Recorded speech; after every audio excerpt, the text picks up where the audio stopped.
Okay, so the first step for this Edward Scissorhands look is to block out my brows. So I'm just gluing them down like I normally do and setting them with powder. Be sure to remove the excess glue from around your eyebrows so that your skin texture is nice once you're completely done. Now that my brows are nice and powdered, I'm going to take some liquid foundation and completely cover them out. I made sure this foundation was very opaque so that it completely covered it, and then I used a stick foundation for the rest of my face, mixed with a lighter liquid foundation to kind of give myself a pale effect. I then applied my concealer as normal and blended that out.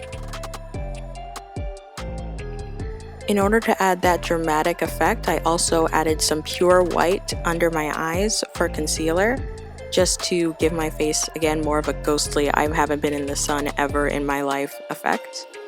And then I took a cool toned brown from this Anastasia palette and I used it to draw all the little slices all over my face.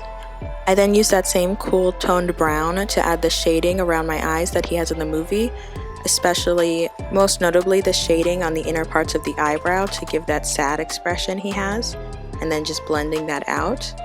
Then taking more of a purpley tone and using that to add some definition on my crease and also under my eye to kind of give more of a worried, stressed out expression. All of this shading around the eyes was actually one of the most difficult parts to do and the part that took the longest. It's very important to just keep applying colors and keep blending them out until you have the exact look you wanted.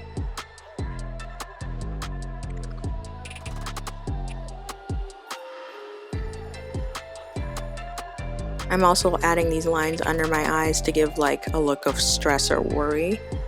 And I'm using that same cool tone to just blend everything out.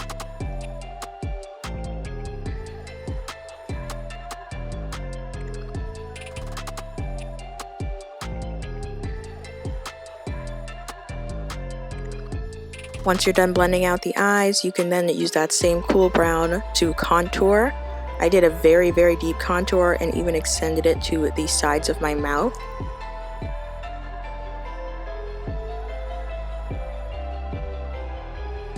I then took these two light cool tone shades and used them to add highlights throughout my face, specifically on the cheekbones and just any high parts of my face, as well as between my contour to make it look more dramatic.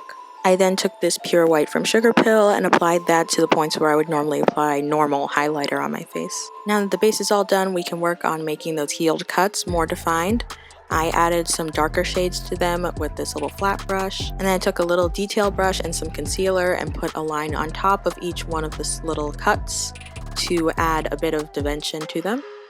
Originally I wanted to use scar wax for this, but since these cuts are supposed to be pretty much healed, it's okay to just use makeup. Now that the skin is basically done, I'm going to take this liquid lip in Transylvania from NYX and apply it just to the middle parts of my lips and blend it out. And after that, all I need is a wig and my costume and I'll be good to go.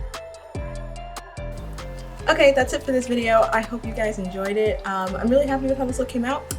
I'm kind of upset because I meant to use scar wax, but I'm actually happy I showed it this way because this is more of a user-friendly way for somebody who doesn't have scar wax or other special effects things to do this look. I know I don't have the gloves on. I need to talk and use my hands.